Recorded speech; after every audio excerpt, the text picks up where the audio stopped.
तस्वीर में दिखाई दे रही इस अम्मा को जानते हैं आप? यकीनन नहीं जानते होंगे, क्योंकि किताबें नहीं पढ़ते हैं आप पढ़ते हैं व्हाट्सएप यूनिवर्सिटी का ज्ञान। इस औरत का नाम है अदीबा बानो, जिसे पूरा मुल्क बी अम्मा के नाम से जानता था।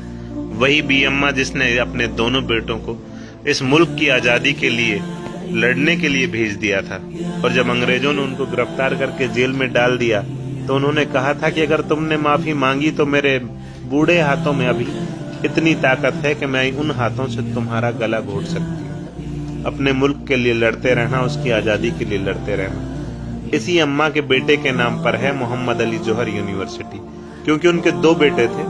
एक का नाम था मोहम्मद अली जौहर, दूसरे का नाम था शौकत अली जौहर। इन दोनों बेटों ने अंग्रेजों के खिलाफ इस मुल्क की आजादी के लिए द कॉमरेड और हमदर्द अखबार चलाए, जहां वो अपने लेख लिखते थे और अंग्रेजों के खिलाफ हमारे मुल्क की आवाम को जागरूक करते थे।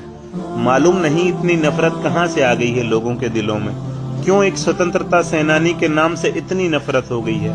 क्या सिर्फ इसलिए कि वो एक मुसलमान है?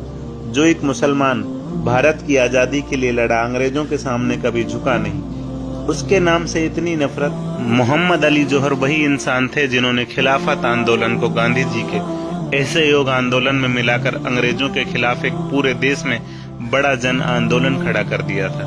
और वहीं से शुरुआत हुई थी भारत की आजादी की, जहां अंग्रेजों ने पहली बार ये एहसास किया था कि एक न एक दिन हमें इस मुल्क को छोड़ना पड़ेगा। ऐसे महान स्वतंत्रता सेनानी के नाम पर बनी हुई यूनिवर्सिटी को योगी जी ने कहा है कि इसकी 40 में से 38 बिल्डिंग्स का नक्शा पास नहीं हुआ है, इन्हें बुलडोजर से ध्वस्त कर दीजिए। आप सोचिए एक इंसान नफरत में कितना अंधा हो चुका है। यकीनन ये तुम्हारे बच्चों को अनपढ़ ही रखना चाहता है, क्योंकि अगर तुम्हारे बच्चे पढ़ लिख जाएंगे तो सवाल करेंगे, फिर इनका झंडा कौन उठाएगा? आज वक्त है अपने बच्चों के लिए लड़ लो, क्योंकि अमीरों के बच्चे तो विदेश में पढ़ लेंगे।